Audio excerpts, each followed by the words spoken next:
Hello friends, આજે આપણે બનાવશું એકદમ ટ્રેડિશનલ જૂના જમાનાની રીતથી મીઠા થેપલા જે રાંધણસરના દિવસે બનાવવામાં આવે છે. તો ચાલો બનાવવાનું શરૂ કરીએ. તો એના માટે મેં અહીંયા 2 કપ ઘઉંનો લોટ લીધો છે અને 1 વાટકી ગોળને પાણીમાં ઓગાળીને લઈ લીધો છે.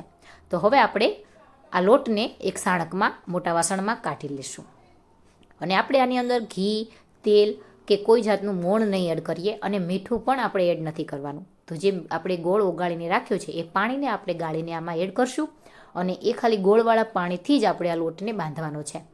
તો એમાં જેમ જરૂર પડે એમ પાણી કે લોટ એડ કરતા જશું અને સરસ સોફ્ટ લોટ બાંધશું. તો એકદમ સરસ રીતે સોફ્ટ બાંધવાનો છે. આપણે પરાઠાનો કે રોટલીનો જે કૂણો લોટ બાંધતા હોય એ રીતે સોફ્ટ બાંધવાનો, જેથી આપણા થેપલા છે એ પોચા બને. તો લોટ સરસ રીતે બંધાઈ ગયો છે, સરસ મસળી પણ લીધો છે. તો હવે આપણે આમાં 1 ચમચી જેવું તેલ એડ કરી અને ફરી એકવાર સરસ રીતે મસળી લઈશું અને મસળીને એને 5 મિનિટ માટે આપણે ઢાંકીને રાખી દઈશું. તો સરસ એવો મસળાઈ ગયો છે. તો હવે આને રાખી દઈએ 5 મિનિટ માટે.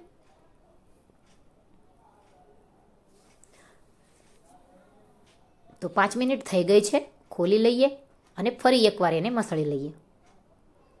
પાટલી ઉપર લઈને સરખી રીતે મસળશું અને હવે આપણે આમાંથી મીડિયમ સાઇઝના લુવા બનાવી લઈશું થેપલા માટે.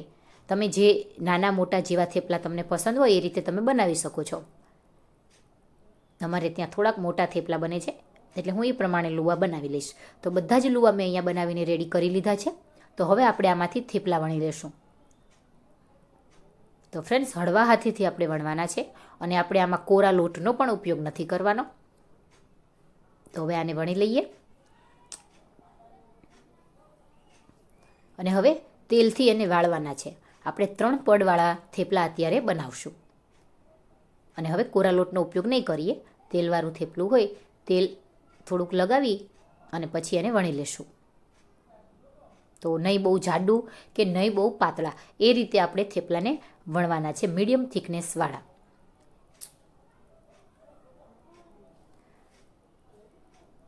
તો સરસ એવું થેપલું આપણું વણાઈ ગયું છે. આને સાઈડમાં મૂકી અને બીજા થેપલાને પણ આ રીતે આપણે વણી લેશું.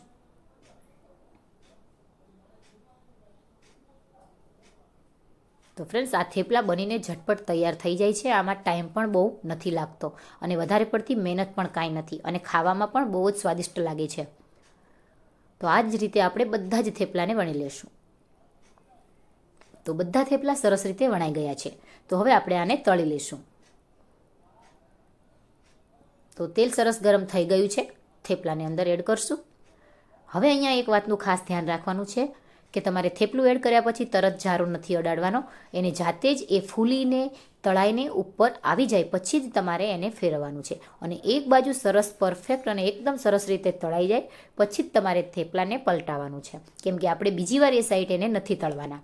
અને તેલ ઝારાની મદદથી થોડું થોડું ઉપર છટકારતા રહેવાનું એટલે ફૂલી જાય. તો તમે જોઈ શકો છો એકદમ પરફેક્ટ થેપલું તળાઈ ગયું છે પછી જ આપણે એને ફેરવ્યું છે અને બધા થેપલાને તમારે આ જ રીતે તળવાના છે. જો બીજી વાર તમે એક સાઈડ તળશો તો એ ચવડ થઈ જશે થેપલા તમારા. તો હવે બીજી બાજુ પણ એને સરસ રીતે તળાવવા દેશું અને તરત એને બહાર કાઢી લેશું અને પલટાવશું નહીં. જોઈ શકો છો બંને બાજુ સરસ તળાઈ ગયું છે અને હવે તરત એને કાઢી લેવાનું છે. તો આ જ રીતે આપણે બીજા થેપલાને પણ તળી લેશું. એ પણ સરસ રીતે એની જાતે જ ઉપર આવી જશે. ઝારાની મદદથી થોડું થોડું તેલ છે એ ઉપર છટકારવાનું એટલે ફૂલી જાય અને જોતાં જ ખબર પડે છે સરસ એવા સોફ્ટ થેપલા બની રહ્યા છે.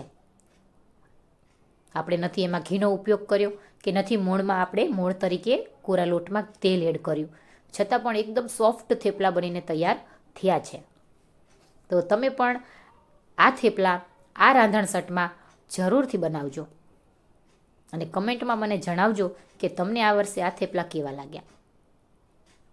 અત્યાર સુધીનો વિડીયો તમને પસંદ આવી રહ્યો હોય ફ્રેન્ડ્સ તો વિડીયોને લાઇક કરી દેજો અને ચેનલને સબસ્ક્રાઈબ કરી દેજો. તો હવે આ બધા થેપલા તળાઈ ગયા છે, એને સર્વ કરી લઈએ. અને ફ્રેન્ડ્સ, આ થેપલાને તમે 10 દિવસ સુધી સ્ટોર કરી શકો છો. 10 દિવસ સુધી એને કાંઈ નહીં થાય અને તમે એને 10 દિવસ સુધી ખાઈ શકો છો. તો તૈયાર છે આપણા મીઠા થેપલા.